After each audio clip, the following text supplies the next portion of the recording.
നമ്മുടെ പെൺകുട്ടിയെ ആയാലും ആൺകുട്ടിയായാലും നമ്മൾ ചെറുപ്പം മുതലേ പഠിപ്പിച്ച് നല്ല വലുതാക്കി നല്ല പ്രൊഫഷണൽ കോഴ്സുകളൊക്കെ പഠിപ്പിച്ച് അവരെ ഒരു ജോലിയിലേക്ക് ആക്കാനാണ് എല്ലാ മാതാപിതാക്കന്മാരും ഇന്നത്തെ കാലഘട്ടത്തിൽ ശ്രമിക്കുന്നത്.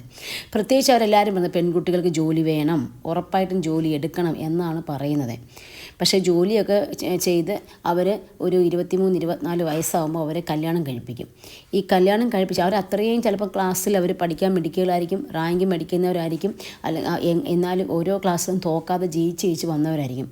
പക്ഷേ വിവാഹ ജീവിതം വരുമ്പോൾ അവരുടെ ജീവിതം പരാജയപ്പെടുന്നതായിട്ട് നമ്മൾ കാണുന്നുണ്ട്.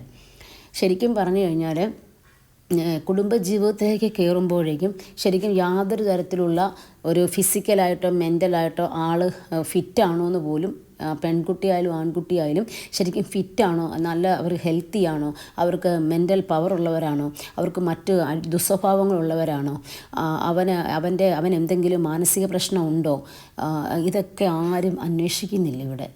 കല്യാണം കഴിഞ്ഞ് താലികെട്ട് എല്ലാം കഴിഞ്ഞ് 2 മാസമൊക്കെ കൂടെ താമസിച്ചതിന് ശേഷമാണ് ചെറുക്കൻ പെണ്ണിനെ മർദ്ദിച്ചെന്നും ചെറുക്കന് ഇങ്ങനെ മറ്റ് കള്ള് കുടിച്ച് അവൻ ഉപദ്രവിക്കുമെന്നും അവൻ സൈക്കോ ആണെന്നും ഒക്കെയുള്ള ഓരോരോ കാര്യങ്ങൾ നമ്മൾ കേൾക്കുന്നത്.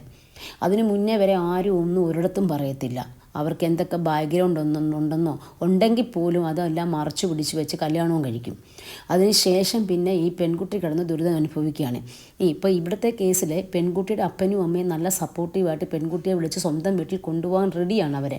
പക്ഷേ പെൺകുട്ടിയാണ് പിന്നെ തിരിച്ച് അവൻ പറഞ്ഞതെല്ലാം കേട്ട് വീണ്ടും അവൻ്റെ കൂടെ പോയി ഇപ്പോൾ ഓരോ ദുരിതം അനുഭവിച്ച് വീണ്ടും അപ്പനും അമ്മയും തന്നെ ആ പെണ്ണിന് കൂട്ടായിട്ട് വന്ന് സപ്പോർട്ടായിട്ട് നിന്ന് ആ പെൺകുട്ടിയെ വിളിച്ചുകൊണ്ട് പോകാനുള്ള അവരെ നമ്മളെപ്പോഴും അപ്രീഷിയേറ്റ് ചെയ്യണം, ആ കുട്ടിയുടെ പേരൻസിനെ.